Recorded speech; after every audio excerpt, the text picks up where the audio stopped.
Hello there everyone, and welcome back to Napoleon Total War with a Great War mod. We're playing as Austria-Hungary in World War I. Last time around we saw off a attack by Serbian rebels on Belgrade. Since then I have actually discovered that I've basically a exploit. This troop right here, I've not gone ahead and attacked it because I realized as long as it's there, then there can't be a second rebellion because this is technically part of the first rebellion. So I can slowly whittle away at the unhappiness for the occupation, and I can get my troops in order to send them away without risking of a second attack, because the second attack is stationed right there, and until I kill that, they're just gonna sit there. So that's good. Also, it's early December by now, so we've got winter conditions. So on the Eastern Front, that means attrition. If we continue to march forward, we'll be forced to... we're gonna lose a lot of troops due to attrition. So I think what we'll do is we're gonna have to switch out these armies. So this one's gonna actually be the stationary one, while this one might actually be the one that... oh, we'll see. Unfortunately, we're gonna take some attrition here because I still want to continue on. This guy's gonna get out of the snow. I think we'll get out of the snow about there. Yes, that's good. So we can continue forward. The Russians are scrambling to put up defense around Kiev. They've got one troop holding the bridge, and they got 3 defending the town. We did out-resolve one single unit that came up from down there. We can't see anything here, but there are loads of troops running back and forth. We've got the light troops now recruited. Sending them forwards though mean they're gonna suffer attrition. But there's nothing really for it. We need to send troops to the front line. So we need troops. Unfortunately, they're gonna die in the snow. We have reserves being recruited over here. This region is pretty well under our control. What we'll do is we'll send these guys to Belgrade. And we'll recruit another 3, and just in case, once we go to war with Romania, we might keep 3 units there. We've got an additional amount of landwehr coming down. These guys are marching down, all good. I did the switch over here, so now there's an infantry unit. The cavalry is going north. I marched to the bridge. The enemy does not actually go ahead and attack. They continue towards Milan, and that's pretty much it. Ah yes, a big thing. Well, not really, but the Swiss decided to declare war on us, which I should have expected because I noticed last turn that they were actually allied with the French. So they have gone ahead and joined the enemy side, so we have taken a little bit of an economic hit because the trade then with the Serbians, not the Serbians, the Swiss have been removed. I think we're gonna do this battle first. If we're able to actually get to Luigi Cadorna, hopefully he actually intercepts us. And he does. It's heavily in favor of Luigi Cadorna. He has a much larger army. We have about 2,000 men while he has 3,000. He's got 3 artillery pieces. And he's got 4 mortars, cavalry, Italian lances, Italian hussars. We only have infantry. This might be a tough fight, but we'll see. I'm pretty sure, I'm pretty confident that I will be able to cut them down. So with that said, let's go ahead and fight the first battle against the Italians. Luigi Cadorna versus Oscar Piotrek. The Battle of the Idiots is about to commence. And the battle is starting with an artillery bombardment of the enemy's cavalry. Before I go ahead and explain my plan... Okay, their artillery is not within range yet. My plan is... I deployed quite far back to make sure that the enemy would not be able to go ahead and fire from their starting position, hoping their artillery moving over their own trenches would die. Now, a few guns did die, 1 out of these batteries and then 2 out of these, but that still means that they have 11 out of 15 guns left.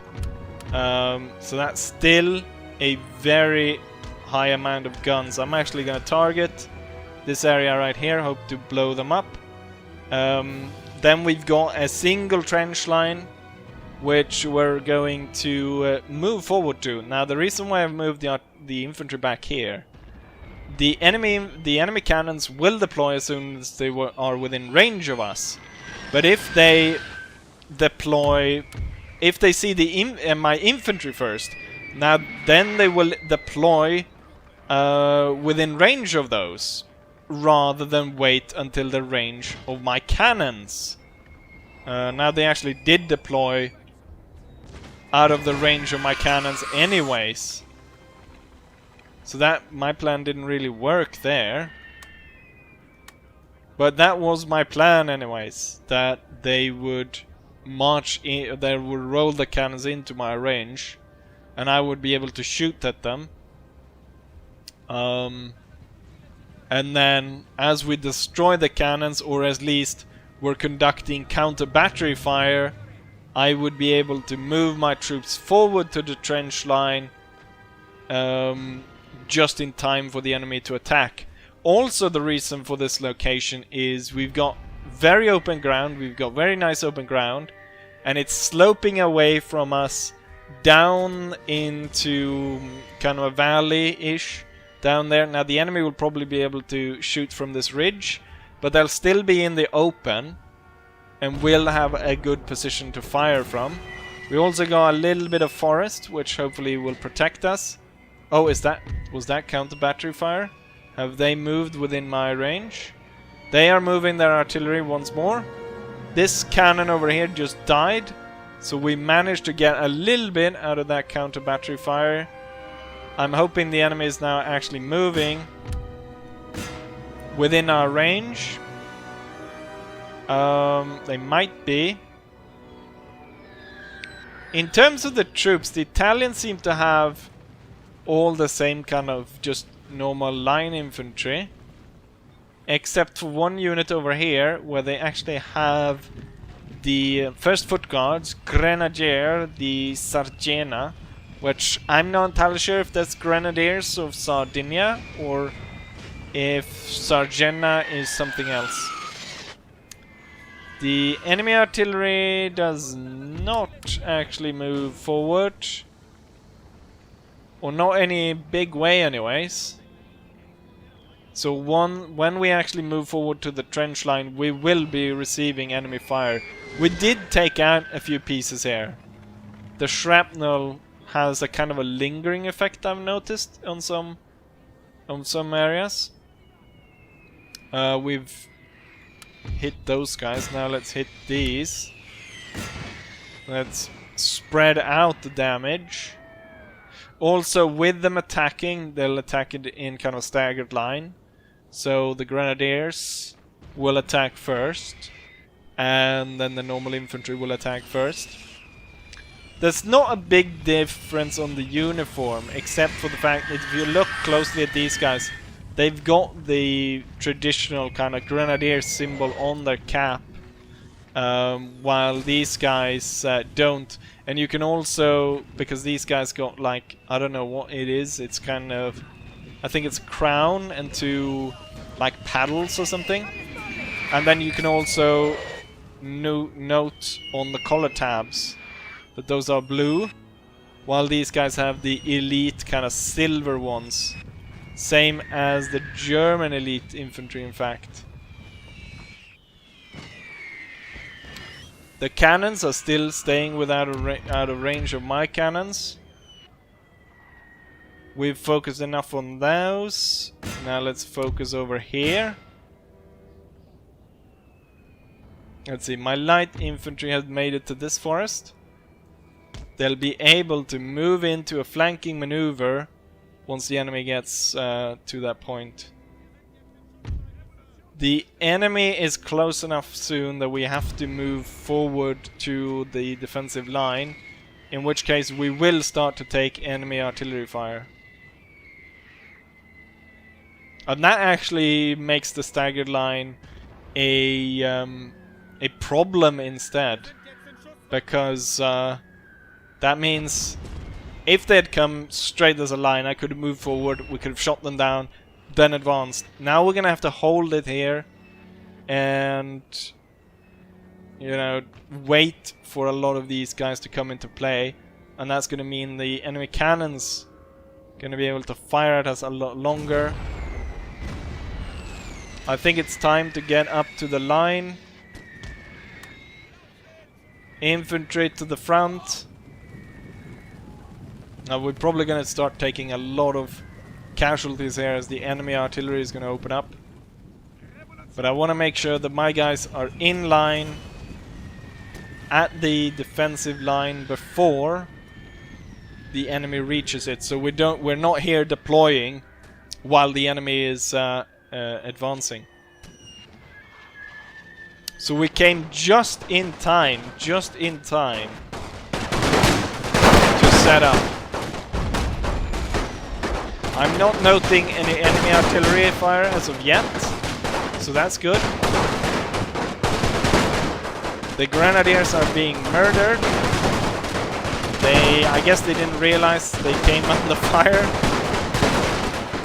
or they were just taken aback by the fact that my troops move forward. Let's go ahead and see. This battery is kinda within range for one of my batteries.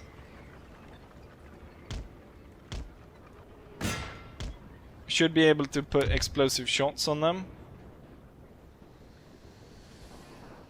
but not more than that.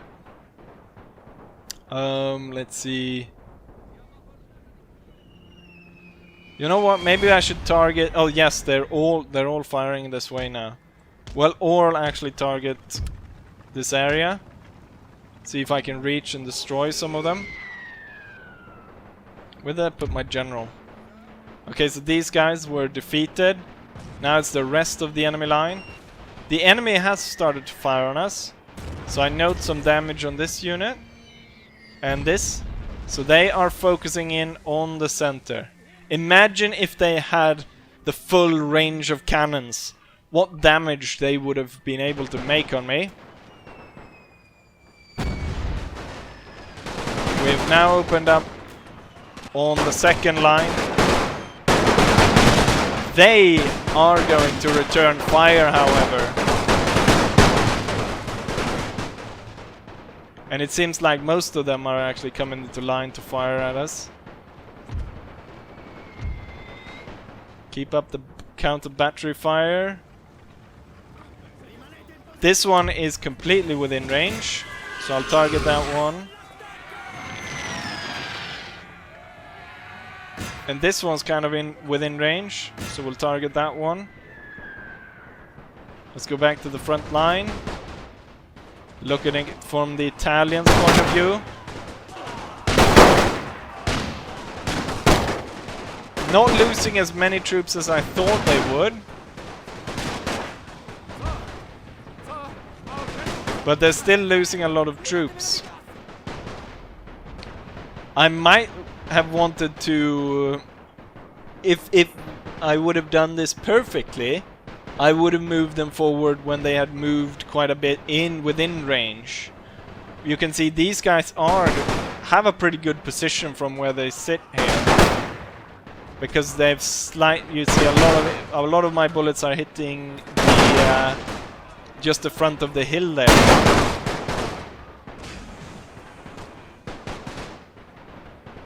Okay, now this side. Damn, they've shot a lot of my men over here. Now this side is firing on the enemy. Enemy general. No, it's lancers. Murdered. Moving straight through. Let's see. Oh, it's a mortar. It's the mortars have moved in. I want to blow the mortars away. Okay, all the enemy infantry are committed. Now is when I move in the light infantry coming in from the flank. Bad angle though, because they're right up top of that hill, so I would have to go all the way on top to be able to put down successful fire on them. We're getting mortar shots now on this side. A lot of the enemy's infantry though has been shot to pieces at this point, meaning that I should be able to advance pretty soon. Let's speed these guys up. Advance, gentlemen.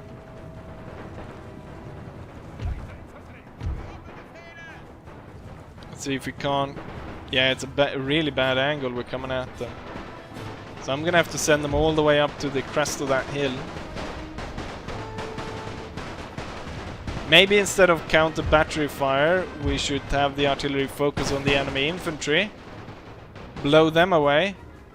And that will allow my infantry to advance across and destroy them. This unit needs to go. So I'll tell one of the artillery pieces to bombard that one. And then I think probably the old field guns are actually more devastating. Oh, enemy fire is now coming on the light troops. Very close range fire. Forgot to tell them to fire at will. Really close here. With the Italians almost within range so they could see the whites of their eyes. They're pulling back.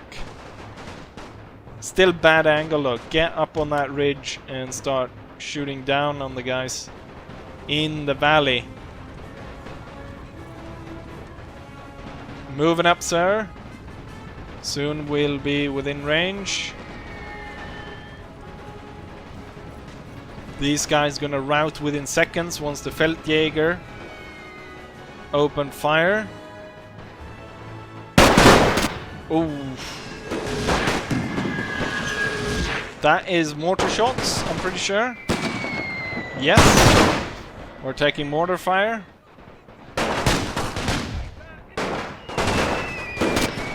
Switch target to open fire on the cavalry.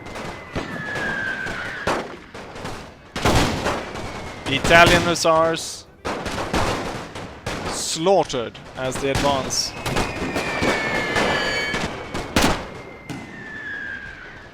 The Feldjäger can actually sit there and defend. Oh, we got a light mortar over there. That's what's doing that damage. This unit moved forward, I think.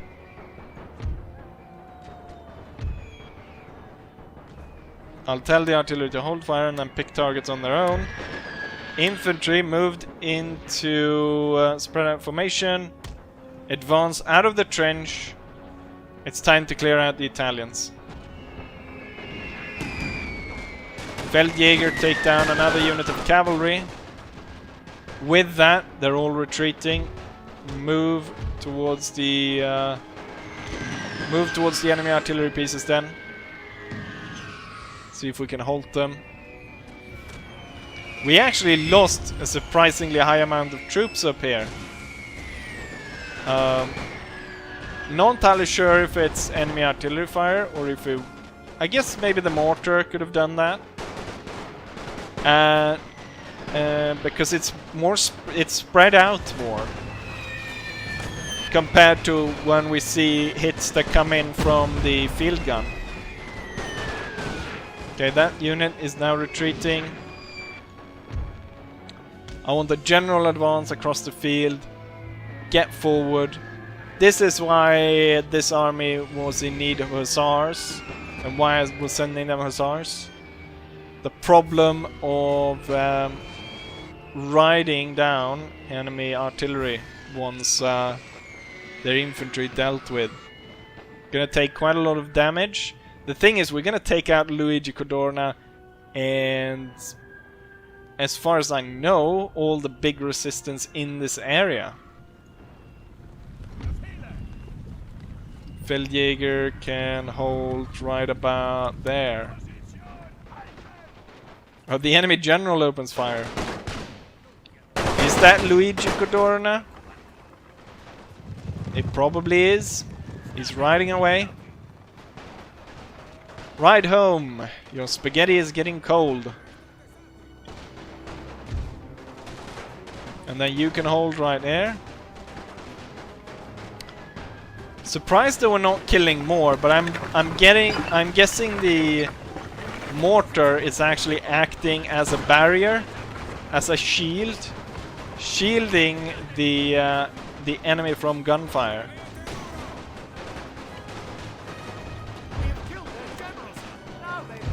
Luigi Codorna got shot to death. It might have been better to leave him alone, leave him alive. Just because we're gonna bayonet charge the rest, since the cannons are acting as barriers for us. I actually have one unit kind of almost routing, dealing with this artillery unit. I think that's because we had our own artillery focusing in on this area. Lost few mortar shots out of this one, targeting these guys. Pretty nasty. We took the enemy out. Where's enemy units left? We've got one over here, and then we've got one mortar over there and one... Damn it. Right, get up there. Probably be able to shoot them down. I'm surprised the enemy does not just completely fall apart with how little troops they have left.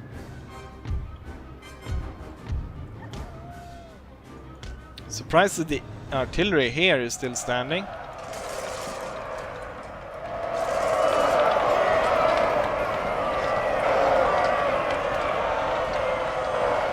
And they're gone. Forward to this area. And now we're almost at the Italian starting position right over there. It's 2 artillery pieces. Strange that they even persist to try and advance. That we're not just that they're not just retreating. Oh, they're gonna fight. They're going to fight. One of them got shot. And there goes the other one. Third one is also gone. And now it's this unit moving forward. It's out of range. Otherwise I'll probably tell these cannons to start bombarding. They're probably bombarding retreating troops, in fact.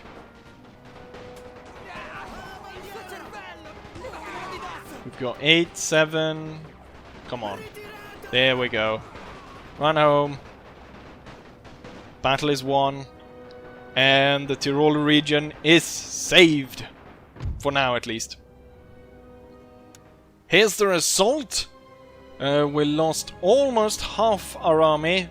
However, Luigi lost his life and his entire army. Only 200 Italians made it out of the steep mountains. Our artillery is the high killers with 700 and 400 kills. But then we've got infantry around 300 and so on as we go through. Very good battle, lots of chevrons gained. And we saw off Luigi Codorna. I was hoping though that Luigi Codorna would be one of those reoccurring generals. But I guess only major factions has those. So say, I don't know, Kitchener I guess for the English. I don't know what Great Britain has for general. But you know, like the French have one from vanilla then. So Blucher and Kutuzov for the Russians and so on. So only the big nations have troops like that. Why did I advance into the snow? That was stupid. Luckily though, we didn't end up in the snow, and the enemy is over there taking damage. We're blocking the bridge so they can't get at our capital, or not capital, well, the road to our capital. Get Venice. Now though, I think it's time for our navy to be dispatched and take out the Italian navy, which, after being forced out of the port, actually didn't move away from here. Battleships. So what do they have? They have this guy, Paolo Tuerdo di Raval, in a destroyer. And then we have pre-dreadnought class San Marco and an armored cruiser. Is he? Yeah, he's really in a destroyer. Right, it's definitely in our favor, but the thing is, outdoor assaults can go really bad, where we might lose ships, and given how long a time it takes to recruit them, I don't think it's worth it, so let's go ahead and actually play the battle. I've drawn up my ships in 2 lines and are attacking against the enemy. We've got the pre-dreadnought battleships ready to steam ahead like that, and we have the armored cruiser ready ahead to go there. We're not gonna go on either side of the enemy. The idea is that these guys will go as the main line. These are faster, will outpace, swing around. Or at least that's the idea anyways. So these guys will go straight ahead. These guys will go straight ahead as well. I'm pretty sure these armored cruisers are faster, so they'll be able to outpace the enemy and will be able to flank around and attack them from the back. Take a closer look at the ships. Lots of guns sticking out the side.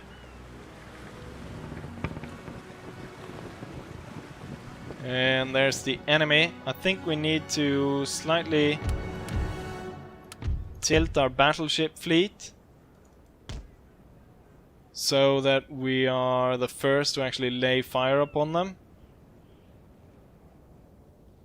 So we've got... I wonder why they didn't deploy the general in the big ship. So we got the pre-dreadnought class ship going first, followed then by our armored cruiser, and then way in the back we've got the little destroyer, and the destroyer is what carries the Italian admiral. Or I guess he realized we're gonna focus most of the fire, maybe, on the big ship, so he wants to avoid getting shot by sitting down in the little one. Okay, it looks like these guys weren't fast enough to actually execute my plan. I thought there might be... I overestimated their speed. What we could have done is we could have laid them in a straight line, have the enemy advance while these guys were coming in from the flank. I think this one... They should all be the same ship, I think. So I'm kind of seeing though that some of them might have longer range. You can see the lead ship seems to have slightly lower range. Okay, we're gonna turn in towards them now, because otherwise we're gonna pass each other without firing. Oh, we've already actually started firing on this guy. Or we just started to fire on him. It kind of looks like the 2 lead ships have lower range than these 2. Oh yes, because these are dreadnought ships and these are pre-dreadnought ships. It's this one, which is a dreadnought battleship, and then the other are pre-dreadnought.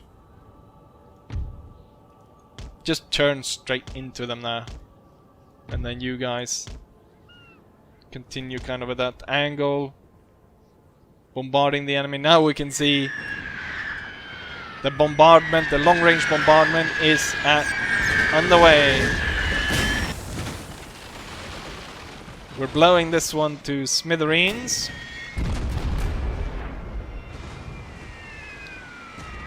We have suffered a little bit of damage, but not nearly as much as the enemy. And I think the Admiral now regrets sitting in the destroyer. We've got the hole the size of an elephant in the side of the ship. And if we let the camera go through, we can see the crew. Very cramped quarters. And they're getting blown to shit. Right, let's move like that. Okay, the destroyers will head down like that. The Admiral definitely regrets at this point that he deployed in the destroyer. He is now surrender and sinking. The bad thing here is, oh, they've lost 30, almost all their guns. They've lost over 50 guns. So now when my armored cruisers come in to fire here, the enemy isn't going to actually be able to do that much damage on them because they've already lost all their guns, more or less. It would be nice if we could actually capture some more Italian ships. This one's like 2 guns left on that side. I guess it's because they don't have any crew to man the cannons. Ah, there's a few people on lower deck still able to fire.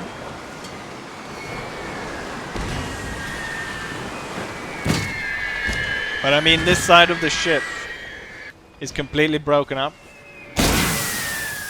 I like the kind of detail of, you can see where the metal has been, because of the explosion, has become so hot that it's red hot, the metal around the exposed hole, or the destruction there. I like that.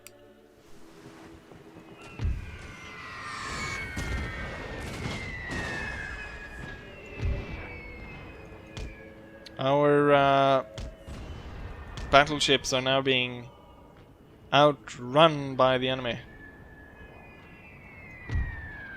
Let's see if we can get all our ships to fire on them. We're going to turn these guys up. We're going to turn this one up. Maybe I'll run even in front of this guy. He's only got 21 guns left. Now this one should be able to fire as well. And halt. Or weigh anchor.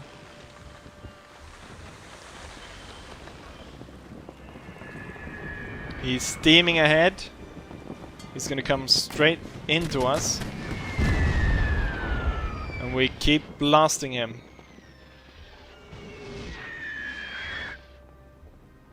We'll turn slightly to the side.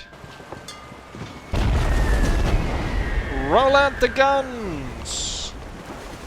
And here comes the broadside.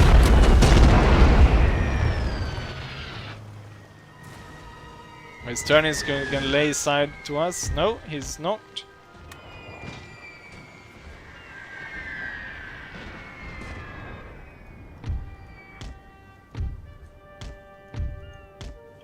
Battleships. Oh, he surrendered. He's on fire, but he is not sinking. Not yet, anyways. Let's try to avoid them, though, in case he explodes. Actually, let's make sure that we don't fire onto him when we're that close. Okay, the other one surrendered as well. Naval battle is won. Few casualties, and we might have captured some extra ships. This is good. Naval supremacy in the Mediterranean is what's needed. After we've won here, we could possibly not only go ahead and attack Italian trade and ports, but we could possibly attack some of the trade nodes controlled by France in North Africa. We didn't lose a single ship. However, the enemy lost all 3, one of which, the armored cruiser, was actually captured. And I'm gonna put that into my fleet. And bada boom, bada bing. We just now control the Adriatic Sea. Let's see, how armored cruiser takes 5 turns and costs about 2,000 to recruit. That's pretty good. Can we get into the port here? Can I? I cannot repair because the port is broken down. Continue on after this. These guys, I mean, they could maybe try to attack the Tiroler region, but we've got Landwehr battalions coming out of there, so that should be fine. We can have Landwehr battalions here as well. Loads of Landwehr here. I'm recruiting some Landwehr back here just to boost the morale, but a lot of these gonna be sent. Everyone but 2 is gonna be sent forwards. We're probably gonna have to build a full stack of Landwehr battalion to hold down Serbia. But with that said, we're gonna end it right here. Hopefully you guys enjoyed it, and hopefully by next time we might be able to conduct an attack of Kiev, maybe even on Odessa. Maybe I'll be ready to invade Greece and project power beyond the Adriatic Sea onto the Italians. But with all of that said, let's go ahead and end the episode right here. Hopefully you guys enjoyed it, and hopefully I'll see you guys for the next one. Bye!